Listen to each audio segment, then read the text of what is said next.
ان کی شاعری اور پھر حدیث رسول، ان دونوں چیزوں کو آپ بیان کریں تو پھر تو اس کا اپنا سواد ہے۔ برحال آخر پہ بس ایک دو باتیں مزید آپ کی گوش گزار کر کے بات ختم کرتا ہوں کہ انسان کچھ نہیں ہے، جو بھی ہے رب کی عطا سے ہے۔ حضرت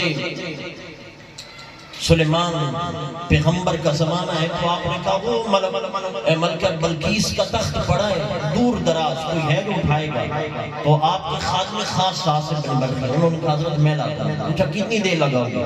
کہا آنکھ جھپکنے کی مقدار، جتنی آپ آنکھ جھپکتے ہیں دیر لگتی ہے، اتنی دیر میں وہ تخت لا سکتا ہوں۔ آپ نے یوں کر کے دیکھا اور فوری طور پہ وہ تخت موجود تھا۔ تو آگے سے آصف بن برقی کیا کہتے ہیں؟ ھذا من فضل ربی، یہ میرا کمال نہیں ہے، یہ رب کا کمال ہے۔ جس صاحب کمال کے پاس بھی کوئی کمال ہے، اس کا اپنا کمال نہیں ہے، وہ رب کی عطا ہے۔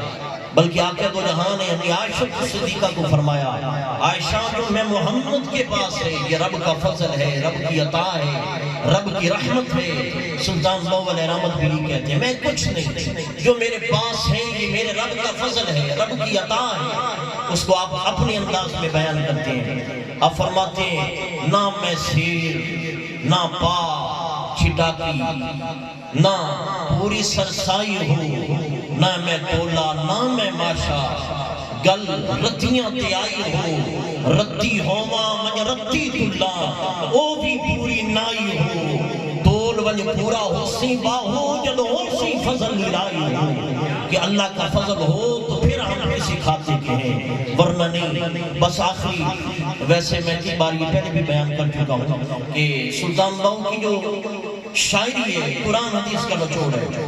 دو حدیثیں آپ سنیں، حضور اکرم نے فرمایا توکل کے حوالہ سے، توکلوا علی اللہ حق توکلہ لرزقکم کما یرزق الطیر۔ فرمایا لوگو اللہ کی ذات پہ یوں بھروسہ کرو جیسے پرندے بھروسہ کرتے ہیں۔ پرندے صبح خالی پیٹ جاتے ہیں، شام کو آتے ہیں تو ان کی پیٹ بھری ہوتی ہے۔ ایک یہ حدیث ہے۔ دوسری روایت، موسیٰ علیہ السلام ایک پتھر کے پاس سے گزرے، اللہ نے حکم دیا اس پر اپنا ڈنڈا مارا۔ آپ نے ڈنڈا مارا، اس پتھر سے آگے ایک اور پتھر نکلا، حکم اس پر بھی ڈنڈا مارا، آپ نے اس پر بھی ڈنڈا مارا۔ تو کرتے کرتے تے بتے پتھر نکلتے چلے گئے، بالآخر آپ نے دیکھا ایک کیڑا ہے اور اس کے کیڑے کے اندر ایک دانہ، اس کے منہ کے اندر ایک دانہ ہے، اور وہ کیڑا کہہ رہا سبحان اللہ الذی یرزقنی ولا ینسانی ویعرف مکانی۔